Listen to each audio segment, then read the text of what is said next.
There are an estimated 1.5 billion vehicles in the world. That's roughly one car for every 5.5 people on the planet. The United States, where I'm originally from, has the highest rate of car ownership in the world at 92%, with nearly 60% of US households owning 2 or more vehicles. To put it in tragically American terms, more people have cars in the US than access to health care.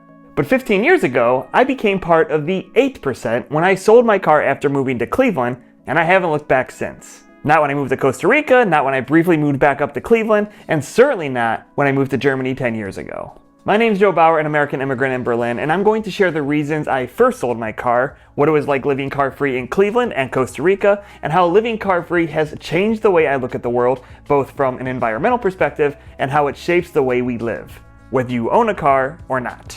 And I'll finish with a few tips on how to live a little more car-free yourself.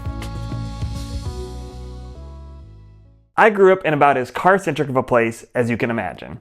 No sidewalks, no town center. This was the epitome of suburban America. Not to brag, but we were living the human dystopia of WALL-E before WALL-E. Simply put, you could not do anything without a car. You needed a car to access food, work, or any of the things we take for granted that make life worth living. Art, movies, parks, you name it, you needed a car to access it. Because that's the only world I knew growing up, I thought it was completely natural. You only know what you know. And all I knew was that cars were essential to everyday life. You didn't have a choice. It wasn't until I went to college that I more or less started living car-free, but by accident. I still had a car because it was the only way to access campus, but once I was there, I rarely used it. I discovered the simple pleasures of walking and cycling to get around. American college campuses are often lovely places to be for living car-free. Then I moved to Chicago, where I never used my car, but I still had it because, well, you have to have a car. They're like an appendage. You don't just willingly give one up. But honestly, I should have ditched the damn thing then and there. Instead, I took on the Sisyphean task of constantly moving my car around the city to avoid a parking ticket from the street sweepers. Even when I go visit family back in Cleveland, I take the bus because driving in Chicago was way too stressful. I happily spent a little longer on the bus than driving my own car to avoid the constant flirtation with death that is driving on city highways. And this was before all those suicidal schmucks were looking down on their iPhones while driving. By the time I moved to Cleveland, I knew I wanted to sell my car. Insurance was expensive for someone fresh out of college, especially when pursuing the financially lucrative career of improv comedy. Yes, and I was poor. So I purposely moved someplace where I could walk to everything, including my job. By this point, I loathed everything about cars, whether I was driving or a passenger. I found the entire experience to be depressing, from the car-oriented slop that surrounds highways to how I physically felt after driving, stiff, tired, and sluggish. Once I rid myself of the financial albatross that is car ownership, I felt free. Truly living without a car, first in Cleveland, then in Costa Rica, and finally in Germany, is absolutely liberating. So my reasons for going car-free were admittedly selfish at first. I didn't like it or how it made me feel, and I didn't want to spend money on it. But the longer I've lived without a car, the more absurd cars seem to me. It's like going from being virtually blind to wearing glasses for the first time. It's changed how I see the environment and the way we've shaped our planet. Cars are heavy polluters. I knew that growing up, but because so much of my world was built around cars, I thought it was just a necessary evil. I didn't conceive of the fact that human civilization existed for thousands of years without cars, or that developing so heavily around cars was an unhealthy political choice, lobbied by the auto industry and heavily subsidized by the US government, in a way public transportation simply has never enjoyed. But once I realized that it is in fact possible to live without a car even in the United States, I started to question the seemingly limitless pollution credit we've granted the auto industry. Here are some of the horrifying numbers that I frankly have a hard time wrapping my head around. Vehicles account for roughly 45% of global transport carbon dioxide emissions, the largest share within the transportation sector. But what does that mean for us, practically speaking? Well, a recent study found that 5 Americans die every hour from toxic vehicle emissions. They estimate that nearly 42,000 premature US deaths in 2024 were attributable to road pollution. I mean, in a word, yikes.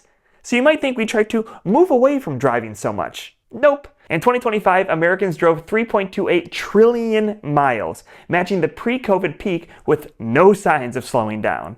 But look, I don't lay the blame entirely at individuals. I do think there are plenty of people out there who could cut back on their driving or sell that second vehicle who simply don't because they've built their entire lives around it and don't want to be inconvenienced even as the planet burns around them. Though I'll humbly submit that you'll be even more inconvenienced when you don't have clean air to breathe, but that's just me.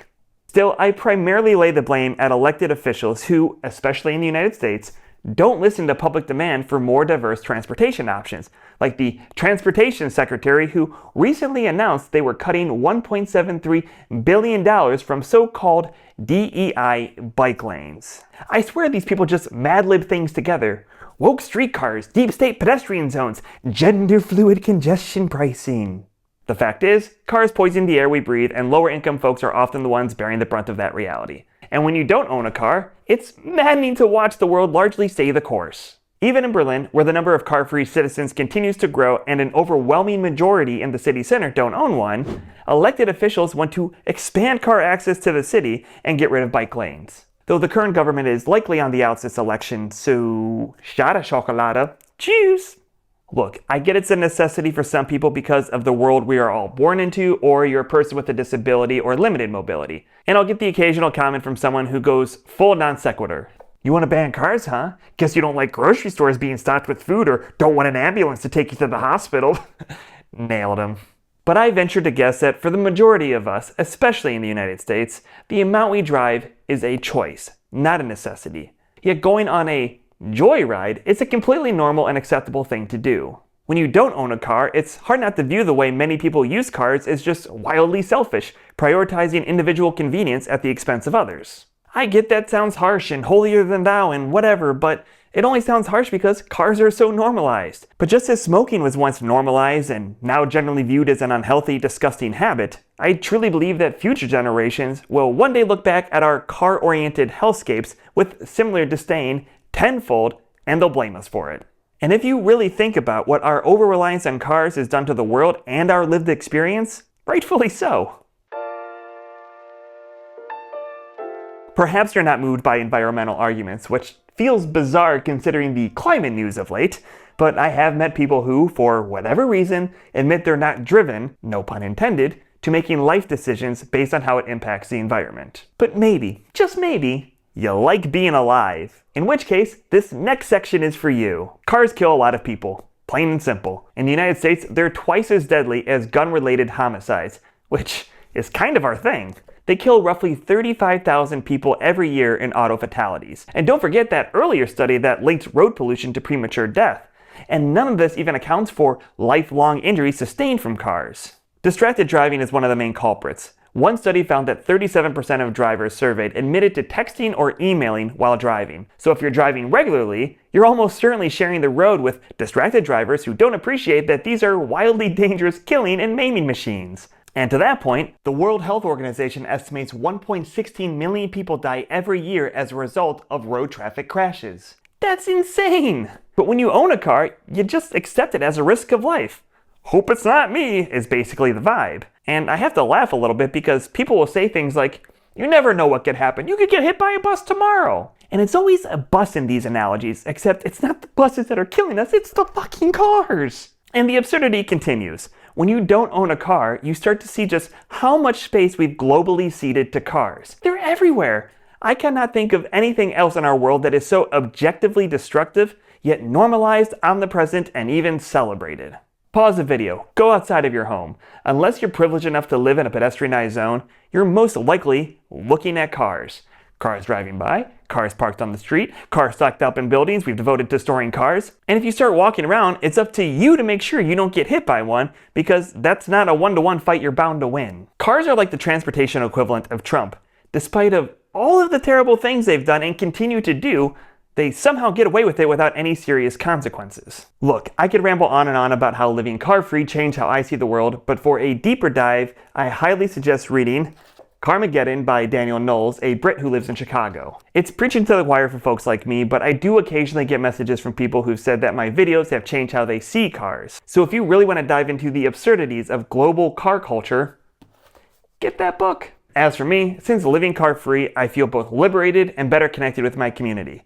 Cars inherently separate us from one another and often turn us into ugly rage monsters. In fact, studies have even shown that the more expensive your car, the more likely you are to be a jerk, which I kind of think we need fewer of those in the world. But because I am sharing the streets, the trains, the buses with my neighbors, it's made me a far more empathetic and compassionate person. Yet at the same time, I have to admit that living car-free has filled me with immense sadness. Sadness for how visible the scars are that we've etched into an otherwise beautiful world, the air we've polluted, and ultimately the literal millions of lives lost. I grew up with blurry vision, coddled and shaped by the normalization of car culture. But living car-free has changed my life for the better and given me a clearer view of the damage car culture has wrought on our lives. And I'll never be able to unsee it. I guess is why they say ignorance is bliss. So if you take anything away from this video, let it be this. Try it. Just try it. Anecdotally, the number one reason I hear from people who say they won't take transit is because they don't feel it's safe. But that's statistically absurd. Riding transit puts you at a low risk for both crime and death or injury in a crash. Compared with car travel, riding transit has about 1/10 the rate of traffic injury or death. And over the past decade, the passenger death rate per 100 million passenger miles was over 60 times higher for cars compared with buses and 20 times higher than passenger trains. We only feel like riding transit is dangerous because tragedies happen so infrequently that when they do happen, the media sensationalizes those incidents. Can it be safer and better? Of course, and we should do that. Women especially need to feel safer and more comfortable riding transit. But at the end of the day, it is statistically far safer than driving. So just try it. Commute once a week taking the bus, or try riding your bike. Walk where you can instead of driving everywhere. Figure out where you absolutely need to use your car and where it's truly just a convenient luxury. I really think it can change your thinking to better understand the difference between needing to drive and choosing to drive. Because when I personally broke that down for my life, I realized it was always a choice. I mean, would you want someone poisoning the air you breathe? Or better yet, the air your kids breathe while they're playing out in the front yard? Also, someone else can enjoy a luxury joyride that's ultimately unnecessary? I really hope the answer to that is, no. It would be really weird if you're like, yeah, screw my kids' lungs. Give them a respiratory illness my health insurance probably won't cover. Now, before I go, a couple of quick things I wanted to share. First, I've made a decision to start posting my adventure travel videos on a new channel without a path. Some of you have left comments asking for things like my video running across the Greek Peloponnese, but they just don't get any views on this channel anymore. So I'm making a clean break and putting that stuff over there. I hope you'll subscribe and watch the 2 videos I have up over there so far. As for this channel, I hear from a number of Americans interested in moving abroad. And I've even done some consulting to help people working towards that goal. So if that's something you want, you can reach out to me at joe@joebauer.com and schedule something. Alright, that's it, sports fans, but if you want to hear how living in Europe has showed me why I didn't really appreciate nature growing up in the United States, watch this video right over my shoulder.